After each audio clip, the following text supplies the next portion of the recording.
I'm Emma Williams and I'm the founder of Matthew's Friends and also mum to Matthew. And today I'm joined in the Matthew's Friends kitchen by a very, very special lady.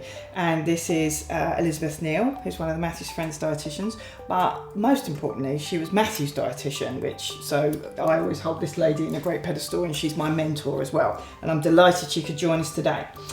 Liz, one of the most important questions we get on the helpline and also emailed is when the children get ill and they're on the ketogenic diet. Obviously, parents are just stable on the diet and they know what they're doing, and then all of a sudden an illness comes along and it can, as you well know, it kind of sends us parents a bit freaky about what can we give, what can we do. I've brought a sample of some of the things I found over the counter and some of the things we've got to be sort of wary of, but I was hoping that you could talk us through some of the things that we can do and what's safe to give when our children are ill. And I think the most common one is like coughs and colds. Sure. I think probably if we start off with looking at coughs and colds and fever, and then obviously we've also got the vomiting and the diarrhoea and the tummy bugs that all kids get. So if we start with coughs and colds and fevers, the most important thing if your child is ill is that your child becomes well again. And obviously if your child's on a ketogenic therapy, we want to try and achieve that wellness within the ketogenic diet prescription. We'll talk a little bit later about the effect on ketone levels that illness may have, but obviously we're also looking at the seizures. But in terms of products, if your child's got a fever, it's very important that that fever comes down, and normally we would use paracetamol or ibuprofen based products. Now a younger child tends to need to use the liquids, the syrups, which a lot of contain sugar. Now we've got a couple here, haven't we, Emma? We've got a Calpol sugar-free, and we've got a Nurofen sugar-free. Now what's interesting is actually neither of these are carbohydrate-free. One contains maltitol, that's that one, and this one contains some fructose, both of which are carbohydrates. Maltitol is a sugar alcohol. They're smaller amounts and they're less likely to affect the blood sugar than sugar. And with older children, it may be better to use a tablet form if they will take it. So we've got a tablet form of paracetamol here. Interestingly, we have a tablet form of ibuprofen, but I found that one, yes. and it's you pick it up, and then let's just sort of, I've used this as an example because it says sugar coated on there, but interestingly enough, it also contains dairy. Yeah. So you've really got to be careful with some of the products. If you've got a child that's on the ketogenic diet that's dairy free, you've got to really read your labels closely. But that was interesting because somebody could grab a tablet thinking, tablets are better than liquids if your child can take them, and all of a sudden you find that they're sugar coated. So it's really about reading those labels. Yes, and I think they can be crushed, tablets, but it's not something we would necessarily recommend. It's difficult to be assured on the dose. It doesn't necessarily make them more palatable for young children. The other things that I found useful with the colds and coughs is these kind of things, the Cool and Soothe. But obviously if you haven't got this, a nice cool flannel on the forehead and on the back of the neck can help bring a temperature down.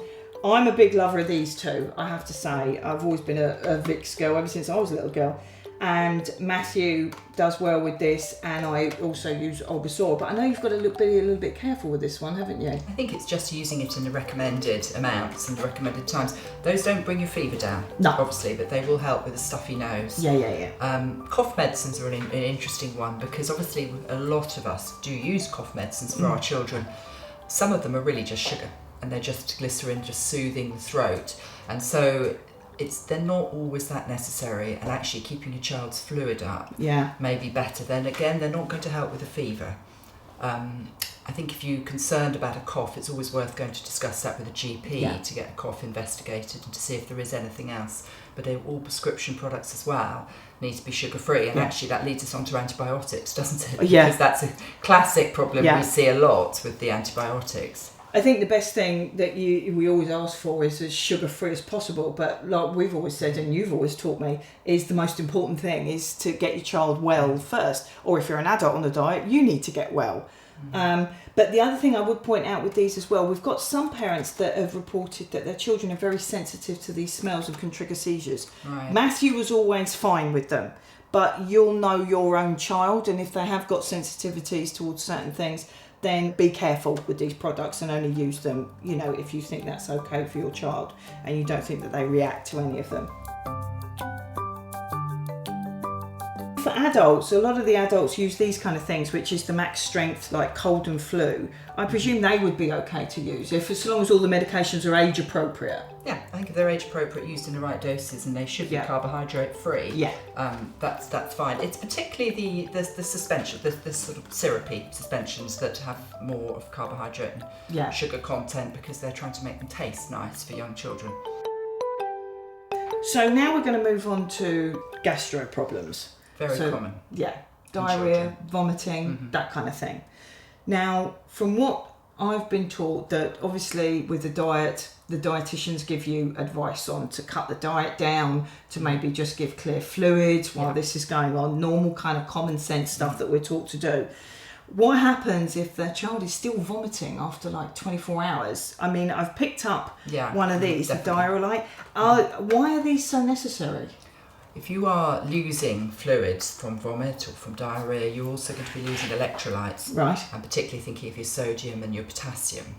So oral rehydration solution, like diarrhoelite, will not just replenish fluid, it also replenishes electrolytes as well. So it keeps your sodium and potassium up. It also will contain some glucose, because we've got to be mindful that although we don't like glucose as in terms of sugar on a ketogenic diet, we all need to maintain our blood glucose.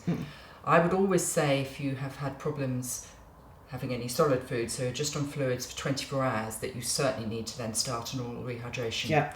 If you're a parent of a young child, it's very important you go to your GP as well if the child is still vomiting, still having diarrhoea. I think it's different if they're just recovering but they still don't want to eat. That's a different scenario to still losing fluid from vomiting or diarrhoea, or particularly if it's associated with a fever as well, because that again is increasing your fluid requirements. So I think if in doubt, always go to your GP. Yeah, that's the safest line, isn't it? Definitely. And then actually, obviously, once the losses, so the vomit or diarrhoea has subsided and the child is being able to start eating again, you may not want to just introduce, bang, a full high-fat diet. That is likely to trigger the problems again. So we would normally recommend the diet is built up slowly. And it might be you start on a quarter strength diet, or perhaps some of your ketogenic meal replacement shakes, which we would always give people to replace the meal in a ketogenic drink. So you might start on a quarter strength and build it up slowly, half strength, and as tolerated. Always being mindful of the need to keep fluids up. Yeah. But in between that time, you can give clear fluids and that just to make sure. Yeah, exactly. And I think the rule of thumb is the smaller, the younger the child is, the more we need to be vigilant and go to the GP if necessary.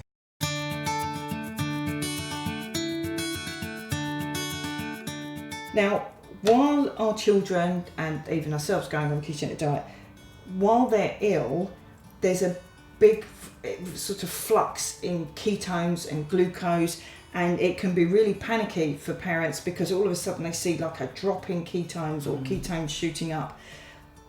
What's your best advice during this time, during the illness? What goes on with these ketones? Why does it seem to be all over the place? So when we are ill, a lot of things go on with our metabolism. There's a lot of changes, and that might be reflected in the ketone levels.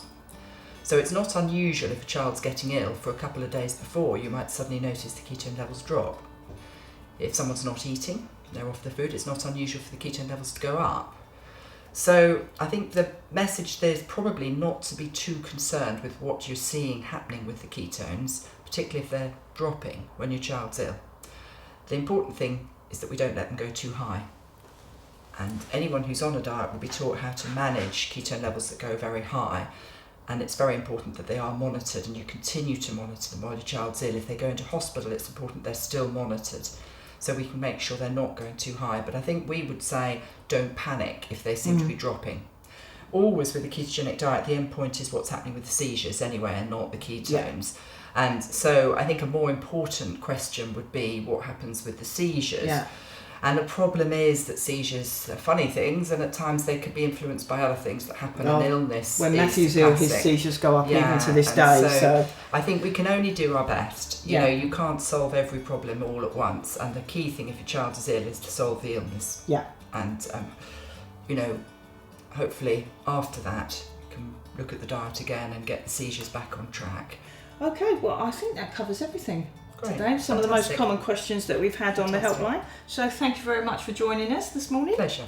And we'll look forward to seeing you again soon.